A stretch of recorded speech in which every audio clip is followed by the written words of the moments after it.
Magandang araw sa lahat, welcome po ulit dito sa atin channel ang Biyahe y Komida. Maraming salamat sa lahat ng nag-subscribe indeed. Punta tayo sa atin topic, October 3, 2025. Zoldy Maylin Co-Renewal of Vows sa Vatican City, muling lumitaw. Cardinal Tagle, Robby Domingo, Martin Nievera present sa Co-Renewal of Vows. Nabanggit ang mga pangalan ni Cardinal Luis Antonio Tagle, TV host na si Robby Domingo, at singer na si Martin Nievera kasabay ng paglitaw ng mga larawan at video ng renewal of vows ni Zoldy at Maylin Co sa Vatican City noong July 2024. Si Zoldy ang Ako Bicol Party List representative na nagbitiw sa kanyang tungkulin dahil sa pagkakasangkot niya sa mga anomalya sa flood control projects na nagkakahalaga ng bilyon-bilyong piso. Walang nakakaalam kung babalik pa siya sa Pilipinas para harapin ang mabibigat na paratang laban sa kanya.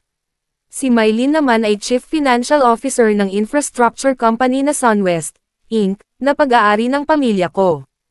Ang SunWest ay kabilang sa pinangalanan ni President Ferdinand Marcos Jr., na construction companies na nakakakuha ng pinakamaraming bilang ng flood control projects mula sa Department of Public Works and Highways, DPWH. 5 araw bago nagpasya si Co na talikuran ang pagiging kinatawan ng Ako Bicol Party List noong Lunes, September 29, 2025, lumabas ang impormasyon tungkol sa renewal of vows nila ng kanyang asawang si Maylin sa St. Peter's Basilica, Vatican City, noong July 2024. Ito ay bilang paggunita para sa kanilang silver wedding anniversary. Ilang araw matapos ang pagbibitiw ni Zoldy, kumalat ang reels at ang mga larawan ng renewal of vows nila ni Maylin. Base sa video na lumabas, binili sa Chanel ang singsing ni Zoldy at Maylin, pati na ang wedding dress ni Maylin. Kasama sa reels at sa litrato si Cardinal Tagle na nagsilbi umanong officiating priest. Makikita rin sa isang larawan si Robby Domingo na, di umano, host ng reception.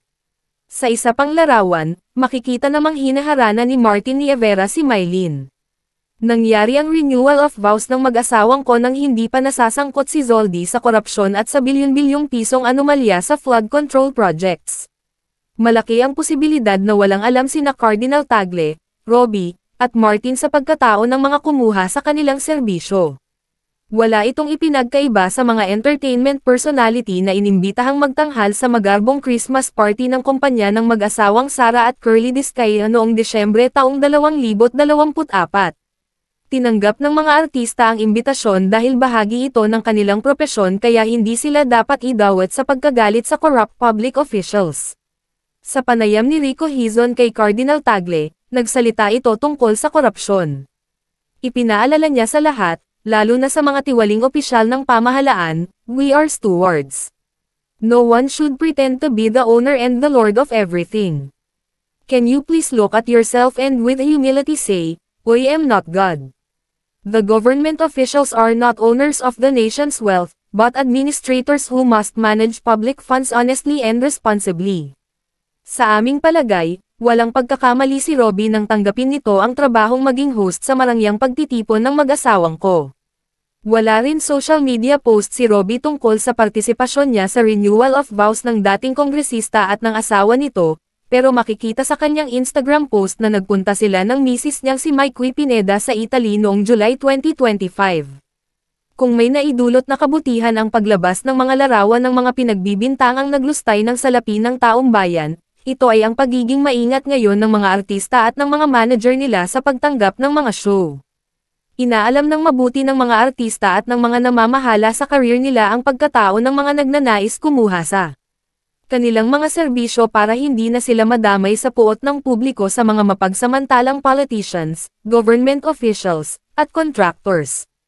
At yan ang ating latest Showbiz Chika update for today. Huwag kalimutan mag-subscribe, i-click ang notification bell for more Showbiz Chika updates at suportahan po ang ating Facebook page. Maraming salamat sa lahat ng nag-subscribe indeed. Magandang buhay sa lahat.